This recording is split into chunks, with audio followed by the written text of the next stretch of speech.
Good morning, traders. We're 2.5 hours before the open on Friday, December 10th. Thank God it's Friday. Let's start with some analysis. This could be a pretty long video. It's going to be very educational. There are a number of topics that I want to hit, so let's get started. My last video recording was on Wednesday, December 8th. I released that before the open. I was long Apple. I was long Nvidia before the open. Was looking for a gap higher. The market was gapping higher. I said, do not chase on the open. You'll have lots of opportunities to get long. By all means, please go back and watch my video from Wednesday because the video that I'm going to show you now confirms that this is exactly what I was saying and what I was doing. So it'll give you the ability to see that these forecasts are correct and that this methodology actually works. So we come into the open Wednesday and you can see how the stock closed on its high. I had bought Nvidia right in here before the close on Tuesday evening, and I liked the market setup. So I was looking for market follow through on Wednesday. We were getting a gap higher. That was going to be my opportunity to take gains on Nvidia. Nvidia was my pick of the day, and that's why I'm focusing on it right now. I like to start each one of these videos off by reviewing my previous pick. That way you get a sense for my track record, and I'm not showing you some mocked up Photoshop P&L. I'm showing you actual trades that you can watch unfold and that you can learn from. So you can actually see if they worked or not. In this particular case, I did not like the fact that Nvidia gapped down when the market was gapping up, but I was not overly concerned with it either because I liked the daily chart on it. But as the morning unfolded, I could see that Nvidia was struggling to regain that prior day's close. So we've got this little pullback in here. Now the stock starts to grind higher, and I could start to see that I'm losing my relative strength. The stock is weak relative to the market. This is where I had gotten into the trade, so I started exiting and taking a scratch on the trade, which is a break even. So I started unloading some of the position in here because the stock had lost its relative strength. That's what we trade. So if we take a look at the daily chart of Nvidia, I'll show you what I liked. I like this downward sloping trend line right here. This is a bullish flag formation. We had a bullish hammer right here off of a major moving average. I believe it was the 100-day moving average, maybe it was the 50, but in any event, bullish hammer, follow through, bullish flag formation, should have seen some follow through on Wednesday. Did not get it. So that was a sign that my premise for doing the trade was wrong. And I needed to acknowledge that and I needed to get out of the trade. I was only looking for a day trade or a very short term overnight swing. And you can see today or yesterday, the stock actually fell back even more. So let's go and take a look at what the market was doing on Wednesday. And I preached, do not chase the market open on Wednesday. Do not chase this gap higher. Wait for a compression, wait for a market pullback. We need to confirm support after a really big run on Tuesday. So here's what happened on Wednesday's open. We get this red candle, get a nice little drop in here. You still need to be patient. You're seeing a mix of green and red candles. This is all noise. This is chop. I told you they're going to try and confirm the bid. They're going to test the bid. They want to make sure that buyers are still engaged. Now we get this long red candle here. We get some support above the prior day's close.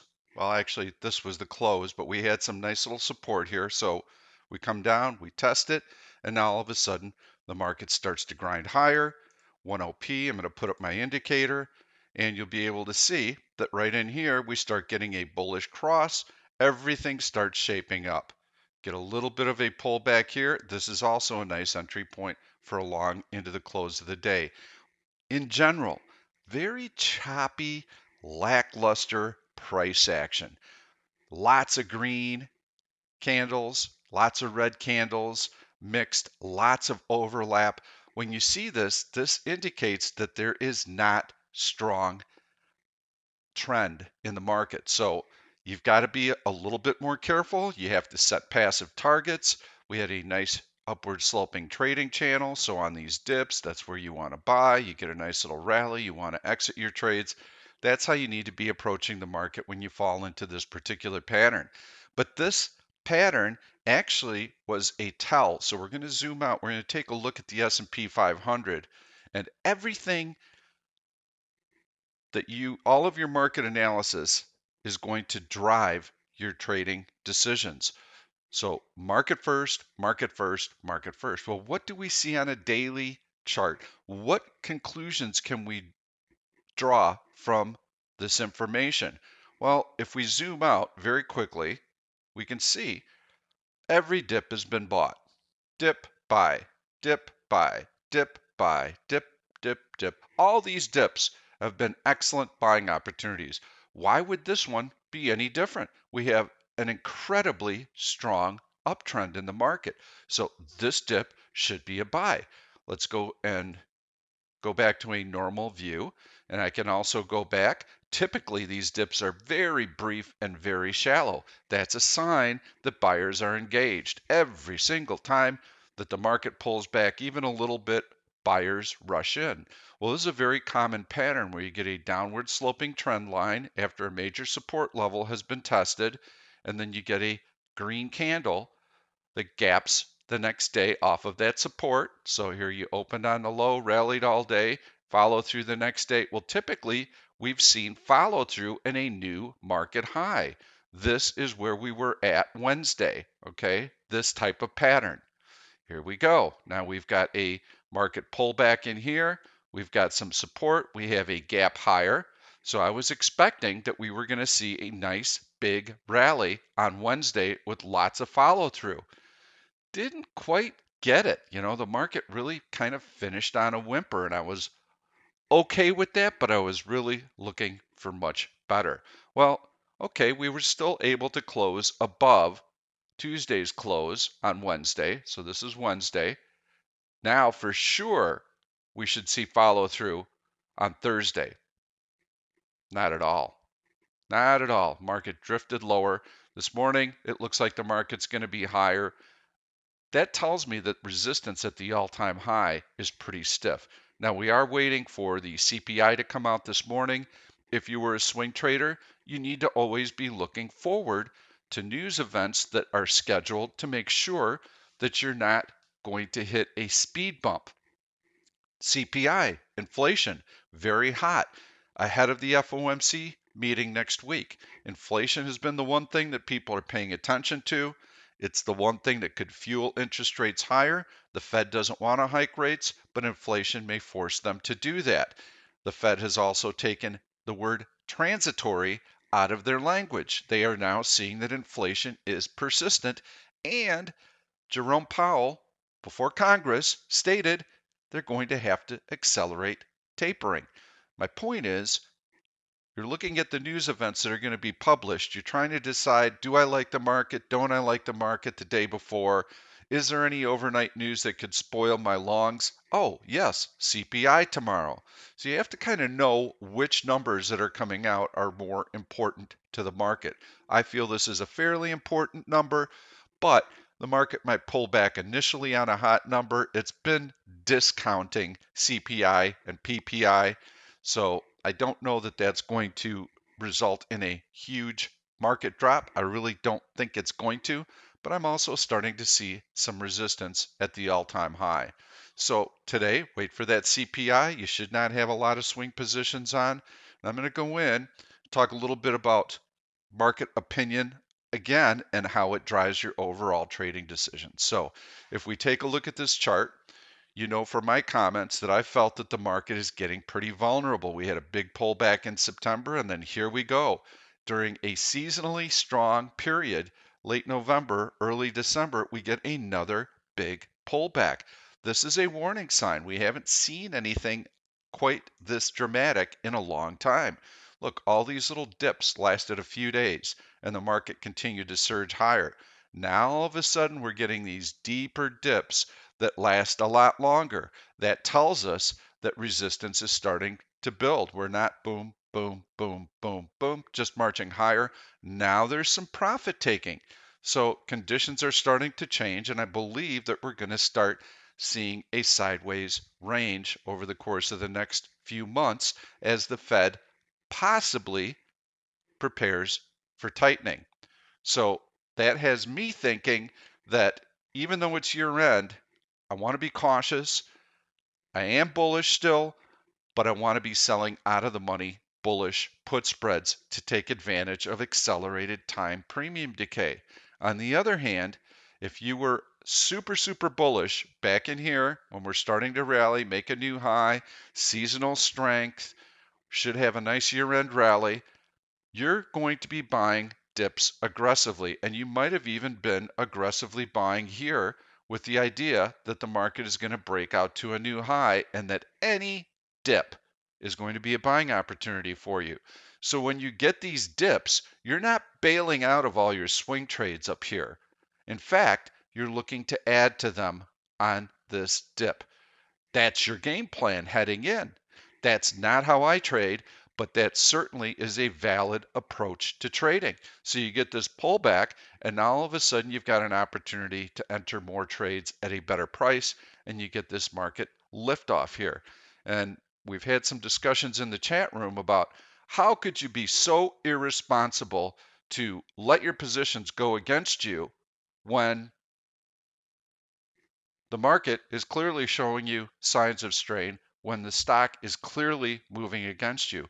Well, it all has to do with what your market forecast is and what your expected trade duration is. If I'm entering swing trades here on the notion that I'm going to be in the trade for a day or maybe two, yeah, you should take profits or take losses in here because you don't know how long this move is going to take to unfold. And because you're aggressively long, you're probably long premium and you're going to be exposed to time decay and you don't know how long this bounce is going to take to unfold. The longer it takes, the more your positions will suffer. But if you're buying longer term options in here that have maybe a couple of months, then your time decay is not going to be as damaging. So market pulls back, you add to those positions, and now you're back to whole and maybe even making money because you've been able to average your costs down. So really you have to take into account what that market opinion is before you put the trade on. It's not my market opinion that matters, it's your market opinion and your expected trade duration. So for me, I'm expecting up here a pullback. When I get a pullback, as I've been saying in the last couple of weeks, I don't want to be getting aggressively long here. This is my opportunity to sell out of the money bullish put spreads at a lower price so I still have some cushion in case the market waffles around and tests that support. And I'm letting time decay work in my favor. So now I get this lift off here and the positions are in decent shape, but I'm keeping everything very, very liquid. I'm staying in day trades primarily with a couple of overnight positions when I see a really decent market setup. So again, my market forecast. My market forecast was we're going to see some follow through buying in here. So I need to find some stocks that are going to move higher. So let's take a look at a couple that I've been long. I'd mentioned Apple. That was a classic setup. Really like that Apple chart. Look, you see that breakout right there through horizontal resistance. You can see the upward momentum, big time breakout right in here. Stock looks great. Look at that volume, 1 OSI above zero. So Apple looks super, super good. So we're going to go back into a 5-minute chart because I want to go back to the price action on Wednesday and I want to talk about how the market opened and exactly what I was telling you, which was you want to stay relatively passive on the open. You do not need to buy gaps higher. That was Wednesday. You will get an opportunity to enter better and you'll be able to gauge market strength. So there you go. There's your pullback during the day. Go into that 5-minute chart. We were looking at it just a few minutes ago, and you can see that we got that dip. Even yesterday, after a nice rally, there's your dip early in the day. You do not need to chase stocks right now. The longer term chart is telling us that. So you get this pullback on the open.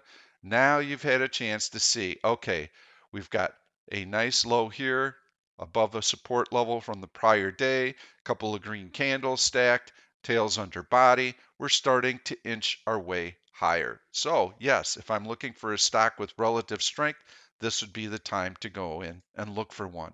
You can see Apple, this is the chart from Wednesday, had really nice relative strength right out of the opening gate.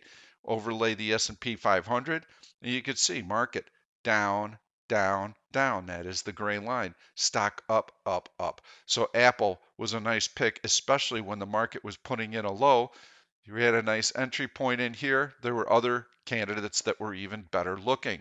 So I'm going to go into another chart from yesterday. I'm going to talk about how I managed a trade, and we'll go into the price action for the S&P 500. Again, the market drives all of my decision making. So we're going to go into yesterday's price action. We had a gap down yesterday. Come down, establish the low. Pete's not panicking. It's like, okay, we have a support level that looks like it's unfolding. We've got tails under body. We have a long engulfing candle here, followed by this nice little green candle in here. Everything looks good. So I was watching Facebook and I got into the trade right out of the gate, which was not wise because I told you to be patient. And this is what happens when you're not patient. You jump onto a trade, you think it's going to be a really good one. I'm going to take off these moving averages so that we can clear the chart a little bit and see what happened better. But this is Facebook. We're going to zoom out and take a look at the daily chart. And again, this is Facebook, put up the major moving averages. Facebook, I saw it breaking out through the 200-day moving average right here. If Facebook could put in a nice day, it was going to also get through this downward sloping trend line. Okay, I'm interested. So the stock opens and runs up to the high of the day. I'm excited because I'd already seen that close right there above the 200-day moving average. So I had traded it the previous day. It was on my radar when I started watching the stock early in the day. Got a little bit overexcited on it, but it's how I managed the trade that was important. So I see that's the first bar of the day. Second bar of the day takes me through the prior day's high. I know that that closed above the 200-day moving average in my brain, so I'm getting excited in here. I get long the stock. Now I'm watching the market also, and I know that the market has dipped, and there's a possibility that on this gap lower, the market could continue higher. So this is where I got into Facebook, but then the market starts to decline. What am I doing? I'm not panicking on Facebook. It's above the 200-day moving average. That is my stop. Go back one more time. That's my stop. That was the premise for me getting into the trade, was that I had that major support at the 200-day moving average. So, am I panicking on the position? No. It's pulled back. Okay, I'm long in here. It's pulled back here. I don't like this though. I'm seeing that, hey, you know what? This stock should have done a lot better than that. Given that it's above the 200-day moving average, I am looking for relative strength. I'm looking for follow through. I'm expecting that buyers are going to be excited to buy this stock because it's through a major technical resistance area. It's not doing that. Uh-oh. So, what do? Well, on this surge right here, I saw that the stock was pulling back, so I took half of my position off. I didn't like the fact that it was starting to pull back like this and lose its relative strength. So I took half of it off. Now the market continues to come in and I'm seeing some real weakness in the stock. No bueno. I didn't like that at all. So I'm in a mode of I was wrong on the stock. Market has a little bit more weakness than I expected because, again, remember, Thursday, I'm looking for boom, boom, boom. Follow through on Tuesday's rally. Wednesday, we're able to close above that prior day high. Everything looks good. Thursday should be a go-go day. But this stock is not making the movement that I expected. So here where the stock goes. I scratched the trade because I put a limit order out to break even on it. I did not like the price action. I'm going to go flat on the stock, not lose any money on it. I'll look elsewhere because I can find stocks with relative strength. So again, it's just so critical that you get your market perspective on a daily basis and on a 5-minute basis. And you get that context. That context and that opinion is super, super important. And you must know when you are wrong. And so you outline those things. And in your mind, you tell yourself downward sloping trend line, breach to the upside, market closes on its high of the day. I'm willing to put up with a pause here, but I'm expecting follow through buying.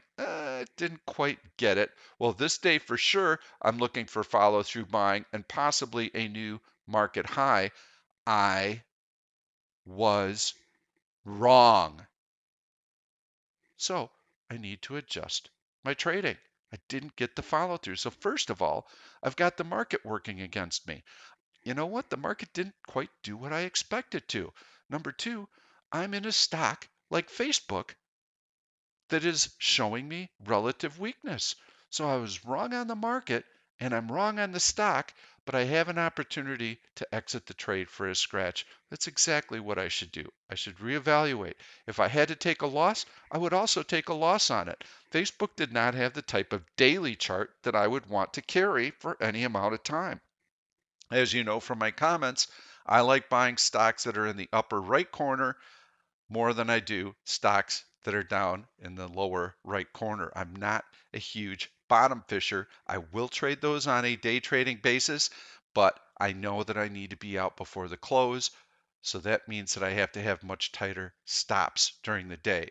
If I'm trading stocks, day trading stocks that are in the upper right hand corner of the chart, then I know, hey, if I wanted to, I could hold this overnight. If I had a little bit of a bad entry and the market still looks strong, I can hang on to this. No problem. I'm not going to sweat it because the stock has shown me a lot of strength. So now we're going to go in, we're going to take a look at some stocks that might be setting up for us. But again, remember, when I'm day trading, yes, my longer term market opinion matters.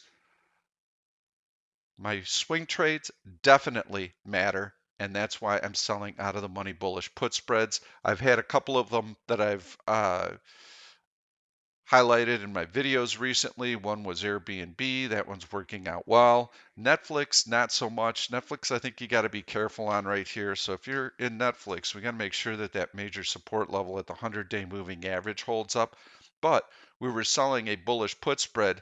As I recall, it was like the 590, 585, doing that for $1 credit. So Netflix finding a little bit of support here, but this is some pretty decent selling right in here. And this is about when I highlighted it when the stock was up here. So got to be a little bit careful. But again, that's why we're giving ourselves breathing room. You've had some time premium decay. If Netflix does rally a little bit or just sits here for a week or so, your spreads should expire worthless. And we were leaning on that major support level. Airbnb, I'd mentioned to you down here, that was where we were selling our out of the money bullish put spreads. You can see that stock is safely out of the money. So I'm being very, very cautious with my overnight swing trades because I don't trust the market. I see a lot of dark clouds looming. That may not be your market opinion. Your market opinion could be major new all-time high by the end of the year. So your positions are going to reflect that sentiment. So let's go in, let's take a look, see if we can find some day trades for today. I'm going to be focusing, we'll go and we'll take a look at day trades on both sides because we don't know how the CPI is going to come out. I'm going to go into a search called heavy buying. Actually, let's go into Pop Bull first. Pop Bull, CVS, love it. You can see upward sloping trend line, bounced off the 50-day moving average through this major horizontal resistance level, downward sloping trend line, stock gapped up. This was a stock I was on very early yesterday because it was on Pop Bull. Go into the 5-minute chart, gap up, checks the bid, long green candles start stacking. Look at that relative strength. Let's put up the S&P 500, and this is why we trade relative strength. Market, down, down, down. Stock, up, up, up. While the market's going down, the stock is going up. I bought it right in here. Whoosh, see you later. Beautiful. I like CVS. I think it could continue to grind higher. In general, that whole space did very well. So, yes, I like it. Let's go into another search. We'll go into heavy buying. We'll take a look at a few other stocks. And look, CVS is also there. ABV, beautiful compression here. Breakout through that horizontal resistance level. Downward sloping trend line. Breach to the upside. Now we're making a new high, and the stock is continuing to push higher. Go into the 5-minute chart. ABBV. Market down, down, down. 1 OSI, positive, stock up, up, up. Beautiful. Yes. So the way that you trade this is you come in here, and when you've got the 1OP indicator on a 5-minute basis starting to show you that, yes, we're starting to see some market strength in here. We have a bullish cross right in here. Now we have a bullish engulfing candle off of close to the low of the day, stacked with another green candle. This tells me that there is support. We may come back down and retest that support, but yes, there are buyers here, so I can start trading stocks with relative strength now because I've seen you're not going to get two candles stacked like this. This is a really good point that I want to emphasize. One long green candle like this is nothing, no bueno, because those are oftentimes short covering rallies, and you will see leakage, leak, leak, leak, leak, leak, and then boom, bottom falls out. If you get two of these stacked consecutively and they are able to retrace most of the red candles that you've had recently, that's a really good, strong sign. Okay, now we're going to test it again. Boom. Long green candle. Aha. That's confirmation that there are buyers now. Still may not be time to aggressively get long. Now we get another long candle here that's trying to get down to that low, which incidentally, as this bar was unfolding, it was red, red, red, red, red, red, red, red, red, and looking really bearish, like, yeah, we're going to come down and test that low of the day. Lo and behold, in the last minute of the bar, bye, bye, bye, bye, bye, bye, bye, all of a sudden, if you're rushing in and you see this red bar here and you're like, oh, this is it. I got to get in early. I'm going to short right here. Let's say you're trading futures. I'm going to short right here. You have to wait for the bar to complete because now that I've waited, I can see that the character of that bar has changed dramatically. No, we're starting to see some pretty major support. So this is where I can start to buy stocks that have that type of relative strength. And you can see this is about 90 minutes after the open when we're seeing about an hour after the open, actually, we start seeing some pretty decent strength in here. So an hour after the open puts us right in here. You got another bullish hammer.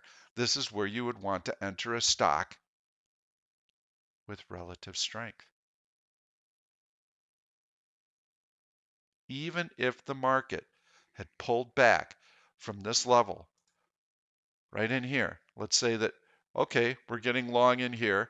Even if the market had pulled back and we had a new low for the day and the bottom was falling out, I can almost guarantee you that ABBV at that juncture would have been holding, holding, holding, holding.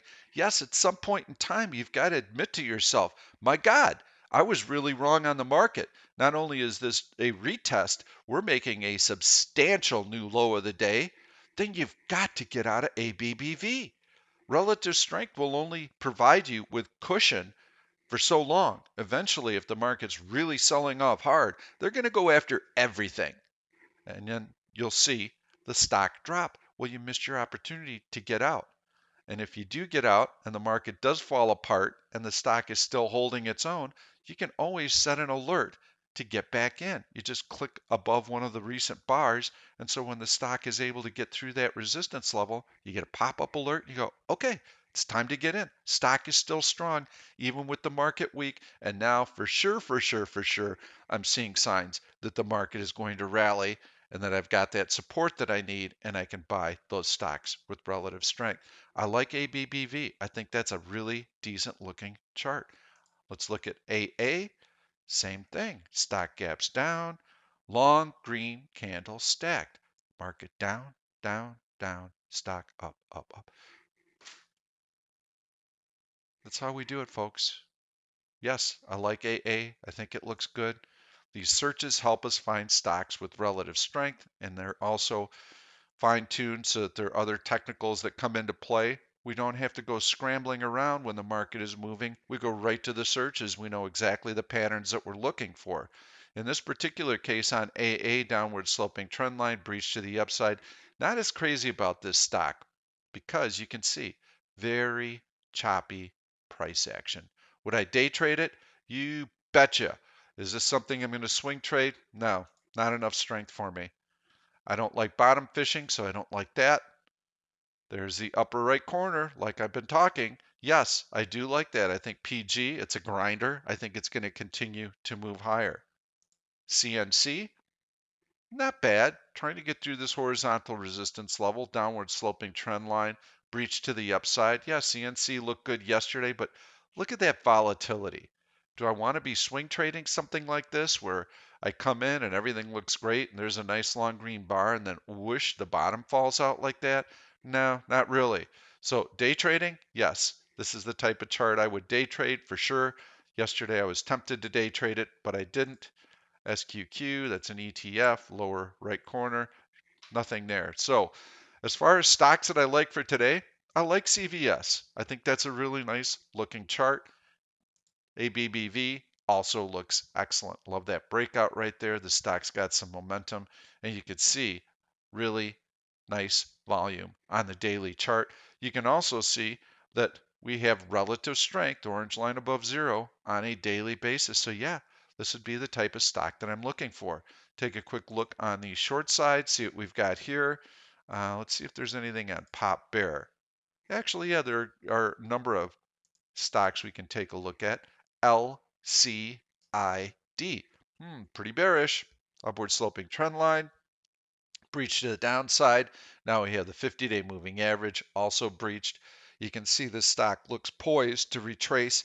Maybe it comes back and checks that 100-day moving average. That would also be horizontal, was resistance, now support. I think LCID looks like a good short. PTON. Yowzer after earnings. That's the A there. Downward sloping channel in here. You can see. Get a nice little bounce right in there and an instant bearish engulfing candle. So this lures in dip buyers. Oh, goody. I like Peloton. This is a great stock. I'm going to buy some. Well, this move right in here is very, very dangerous because this could simply be short covering. You've got some shorts who have made a ton of money on this sell-off right here. So they start buying in their short positions. But that's a very temporary move.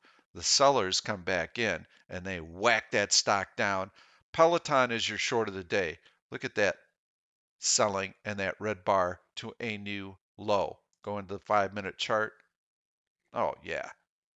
Cannot come up for air. So this is your short covering rally. Looks fantastic. Looks unbelievably good. Then it gives back all of those gains the next day and then some. So you can see we're below the prior day's low. Yes, I think PTON is one that you want to watch on the short side. I know I'm getting a little bit long-winded here. There's a lot that I wanted to really tell you. CVS is my long of the day. Piton is my short of the day. I suggest day trading these. Wait to see how the CPI comes in. I would keep my swing trades very, very light. Heading into year end, we should be seeing absolute relative strength in the market, good momentum to the upside. This was a price action yesterday. Not so much. Pretty wimpy. Go into that daily chart. You can see the resistance here. Typically, the market's super, super strong into year end. When it's not, it's a warning sign. Be a warning sign for 2022. So I would not be carrying a lot of swing trades. I would stay balanced throughout the course of the day in terms of my day trading. And I would be looking for longs and shorts. Let's keep the video going for a few more minutes because I want to show you how the price action unfolded yesterday in a trade that I did late in the day. So upward sloping trend line, breach to the downside. But here you can see that the market, 1, 2, 3, now 4 touches, trying to get through this resistance level, choppy back and forth, mixed red and green candles, really can't get anything going. Do I expect liftoff here? I did not. I thought, I'm starting to see resistance build here. I'm going to be looking for bearish stocks in here, shorts. And so I started to run some searches and I found Tesla. And I had been watching Tesla. I always kind of watch Tesla because the option liquidity is so good. And you can see here, the stock orange line below zero had been weak all day long. And then you get your nice crack down here to a new low of the day, which happened to coincide. You can see 3 hours before the close. 3 hours before the close, it was right in this level in here. I'm like, okay, you know what? I'm more inclined to short than I am to go long. So I get into Tesla and then the market falls into place and I continue to see that relative weakness, which by the way, I had mentioned this in the chat room also, a tactic that I use is if I see this breakdown to a new low of the day and a long red candle like that, and I bring the chart up and I go, hey, I'd really like to buy some Tesla puts. Well, the bid-ask spread is a mile wide on some of these, Amazon, Google, Tesla. So what I do is I take a look at the bid of those puts and the ask of those puts, and I expect that there's going to be some retracement of this long red candle because long candles almost always have some retracement. It's rare that there's not any retracement in them. So what I'll do is I'll figure, the stock could retrace to that halfway point of that red candle. I am going to place a bid for those puts that is below the current bid so that when I get that little boink bounce, I'm going to get into that trade and that will give me an excellent entry price. And that's exactly what happened. So I hope that tactic also helps you enter some trades. So you don't want to be using that on all of your circumstances because sometimes you're going to get a low where these red candles are stacked. And Nvidia was a pretty good example yesterday. And so now, hey, Pete told me I get a long red candle like this. I'm supposed to be bidding up here in the middle of that red candle to buy the puts. No, this move is already unfolded in here. This is getting way overextended. So here, okay, yeah, there's my red candle. Okay, here, yeah, I'll put my bid up in here somewhere in the red candle. Oh, there we go. There's our fill. Now I just have to be patient. There's my follow through. So down in here, you don't want to be doing much of anything down in here unless you've got a market that is stacking long red candles and there's no uptick. We're not seeing that type of market right now. The bid is going to remain fairly strong for a while heading into year end. I'm not saying that we're going to rally and make new all-time highs, but I'm also saying that if you get any kind of dip, it's going to be relatively brief and shallow. Thanks again, everybody, for watching. Please leave your comments. If you've learned anything in this video, please let me know what you learned so that I can focus on those topics in the future. Have a great weekend. Thank you for watching this YouTube video. I'm Pete Stolzers and I'm going to keep the trade ideas coming along with lots of education, so make sure to subscribe to the channel and please turn on your notifications so that you never miss another trade. If you like the content, please give it a thumbs up. I've loaded 2 other videos that I think you're really going to enjoy. Stay tuned. We'll see you soon.